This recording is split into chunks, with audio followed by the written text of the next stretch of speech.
मियाँ साहब, आपकी नज़र में don't you think it's high time कि कोई सोल्यूशन निकालें, इस मसले का कोई हल निकालें, इमरान खान के बाहर आने दें जेल से, कोई रिलीफ दिया जाए।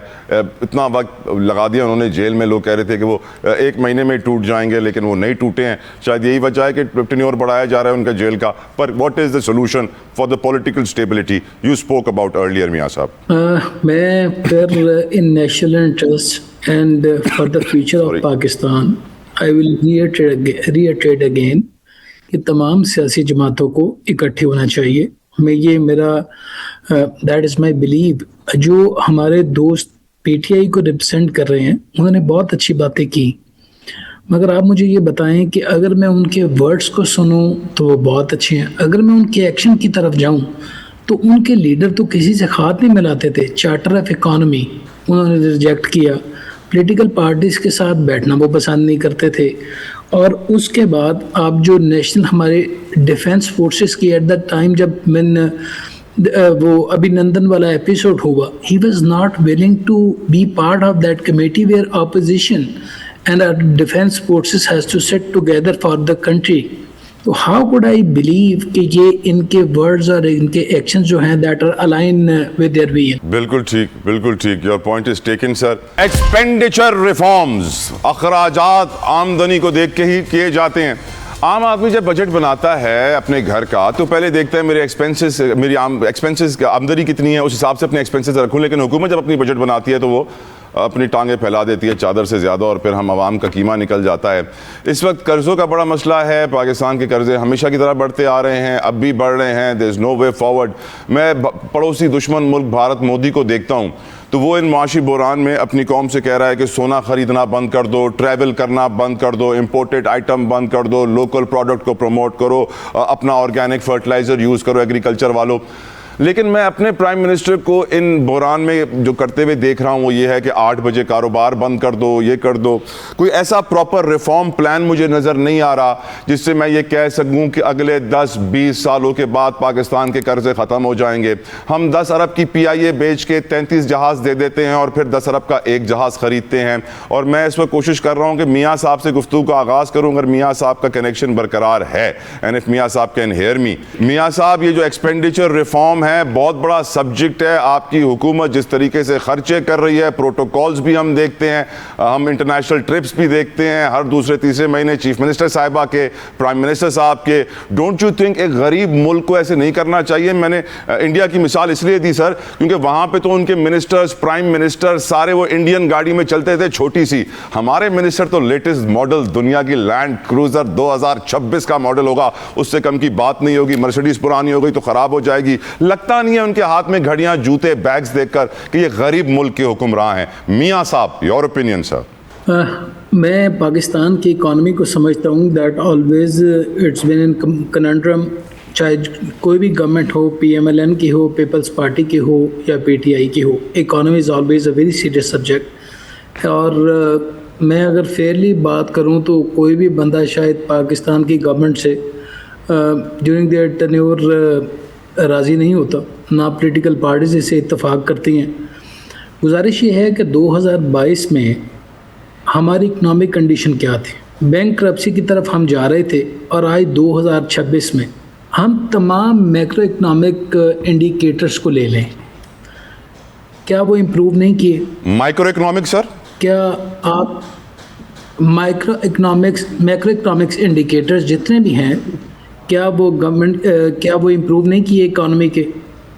Micro economic indicator sir, micro indicator sir, 21 साल की बुलंद तरीन बेरोजगारी, आधी आबादी गुर्बत की लकीर के नीचे, वो सर। अब मुझे बात तो करने दें सर, मैं आप ही की मैक्रो इकोनॉमिक इंडिकेटर्स जो हैं हम लेट्स डिस्कस सर। आप देखें तब हमारे फॉरेन एक्सचेंज रिजर्व्स क्या थे और आज क्या है, इन्फ्लेशन क्या थी और आज क्या है, हमारे उसके बाद हमारी स्ट्रक्चरल रिफॉर्म्स हमने कितनी तब्दीली की, हमारी रेवेन्यू कलेक्शन तब क्या थी, आज क्या है। चलें, इन सब के बावजूद मेरे एक सवाल का जवाब दे मियाँ साहब। मियाँ साहब प्लीज प्लीज प्लीज, मैं आपसे बहुत प्यार करता हूँ, एक सवाल का जवाब देना सर। हमारी स्टील मिल सर 2013 से बंद है, हर साल 16 अरब की तनख्वाहें और हर महीने 1.5 करोड़ का बिजली का बिल आप क्यों अदा कर रहे हैं? वफाकी हुकूमत क्यों अदा कर रही है? मुझे बता दें सर। हम प्राइवेटाइजेशन की तरफ क्यों जा रहे हैं? हमारा एजेंडा क्या है? 2013 से बंद है सर, 13 से 26 में 13 साल बंद फैक्ट्री की मेरी- तनख्वाहें, बिजली के बिल क्यों दे रही है हुकूमत हमारे टैक्स पेयर के पैसों से? Why we are going or moving ahead towards privatization? Just to eliminate these faults. और मैं आपसे इत्तेफाक करता हूँ, मैं इसे इनकारी नहीं हूँ। क्या अब हमारे पास दो सॉल्यूशन है गवर्नमेंट के पास? क्या इसी प्रोसेस को इसी तरह जारी रखे या इसका वे फॉरवर्ड की तरफ जाए? हम जा रहे हैं प्राइवेटाइजेशन की तरफ। पीआईए ने प्राइवेटाइज की, आईपीपीएस के जो कॉन्ट्रैक्ट्स हैं वो रिवाइज नहीं किए, just to save this country. और जितने Right. भी हमारे रिसोर्सेज जो हैं अनयूज्ड डिप्लीट हुए हैं, बिल्कुल। Just to protect that in future. बिल्कुल वी आर ठीक sir. Moving towards that, but in spite of that मैं ये समझता हूँ कि बहुत ज़्यादा काम करने की ज़रूरत है और मिल बैठ के करने की ज़रूरत है। प्राइवेटाइजेशन में देखें, हर गवर्नमेंट का अपना पॉइंट ऑफ व्यू है। बिल्कुल हम ठीक, इस टाइम हमारी we don't have the sole government, we are in coalition. बिल्कुल ठीक, बिल्कुल ठीक। मुझे इजाज़त दें। इसका अली पूरा राशिद, respect अली राशिद माशाल्लाह से उन पाकिस्तान के उन जवान सियासतदानों में से हैं जो अपने वोट बैंक से भी कनेक्टेड हैं, आईटी के सेक्टर से भी कनेक्टेड हैं, लॉयर भी हैं, लीगल मैटर्स भी समझते हैं, फाइनेंस साइड पे भी बड़े एक्सपर्ट हैं, तो बहुत सारी इनकी एक्सपर्टीज़ हैं। अली, ये जो इस वक्त हमारी इकोनॉमिक कंडीशन है, आम आदमी बहुत प्रेशर में है, माइक्रो इकोनॉमिक इंडिकेटर्स तबाहकुन है, सैड स्टोरी दे रहे हैं, मैक्रो इंडिकेटर्स अच्छी स्टोरी दे रहे हैं, पर stock market does not reflect our economy. आपकी नज़र में ये जो स्टील मिल 2013 से बंद है, इसकी तनख्वाहें, इसका बिजली का बिल आपके मेरे टैक्स से क्यों जा रहा है? क्या जो हुक्मरान एक स्टील मिल के सिस्टम को बंद नहीं कर सकते, जिसको फैक्ट्री को बंद हुए 13 साल हो गए हैं, वो कहाँ अपने एक्सपेंडिचर रिफॉर्म करेंगे? मुझे तो लग रहा है it's all a fake story, हमें इल्यूजन दिखाया जा रहा है कि एक दिन आएगा कि हम तरक्की याफ्ता होंगे। अली राशिद। नहीं, बिल्कुल ऐसा नहीं है। कोशिशें जारी हैं और इस दफ़ा इंशाल्लाह आप देखेंगे कि वादे फर्क आपको दिखाई देगा और ये आना शुरू हो गया है। Like this Rome wasn't built in a day. ये हुकूमत जो है कोशिश कर रही है चीज़ों को बेहतर करे और किसी हद तक बेहतरी आई भी है। प्राइवेटाइजेशन पीआईए की भी आपने देखी होगी कि काफ़ी डेकेड पहले से बात चल रही थी, 15 साल हो गए थे, 20 साल हो गए थे, होके नहीं दे रही थी। फिर गवर्नमेंट ने चलाने की कोशिश की, दे अंडरस्टूड कि नहीं चल नहीं सकती, वो भी अल्लाह अल्लाह करके हो गई। So things are getting serious now. हम एक हुकूमत या एक शहरी या एक सियासतदानों का अगर मैं मुकदमा रखूं आपके साथ, हम भी समझ चुके हैं कि things can't move on like this, तो समथिंग हैज़ टू चेंज।